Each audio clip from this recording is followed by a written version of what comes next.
មានសំណួរជាច្រើនធ្លាប់តែសួរថាបងហេតុអីបានជាសាប៊ូរបស់បងទាំងអស់នេះនៅខាងក្រោយខ្នងខ្ញុំនេះសឹកតែជាប្រភេទសាប៊ូដែលយើងថាបោកទៅអត់ពពុះចានៅថ្ងៃនេះខ្ញុំចង់បកស្រាយថា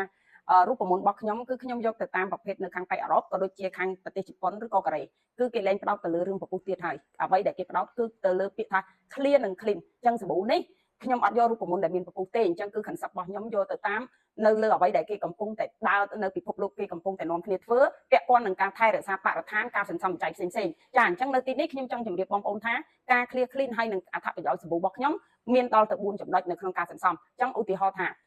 បងប្អូនយកសាប៊ូទៅបោកនឹងកៅអៅនឹងដៃចាគឺបងប្អូនគ្រាន់តែត្រាំរយៈពេល15ទៅ20នាទីគឺវាស្អាត80-90%អញ្ចឹងបងប្អូនចំណេញទៅលើអីចំណេញទី1ទៅលើកម្លាំងអត់មានឈឺខ្នងឈឺចង្កេះឬអ្នកដែលមានបញ្ហា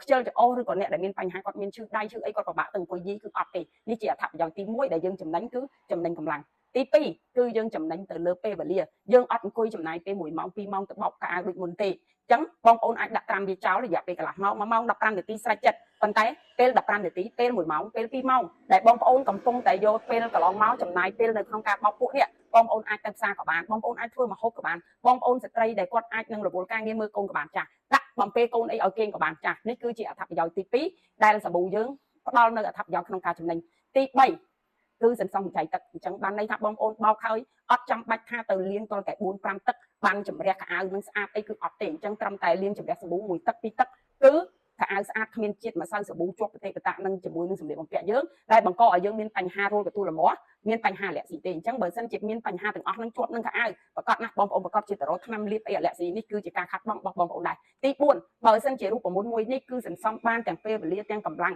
គឺសាប៊ូយើងក៏ប្រើតិចនៅក្នុងការសម្អាតអញ្ចឹងសាប៊ូសន្សំសំចៃសាប៊ូតិចចាហើយការសន្សំសំចៃទឹកស្មើនឹងបងប្អូនចំណេញរឿងទី4គឺសន្សំសំចៃលុយដូចគ្នាអញ្ចឹងជាអត្ថប្រយោជន៍របស់សាប៊ូដែល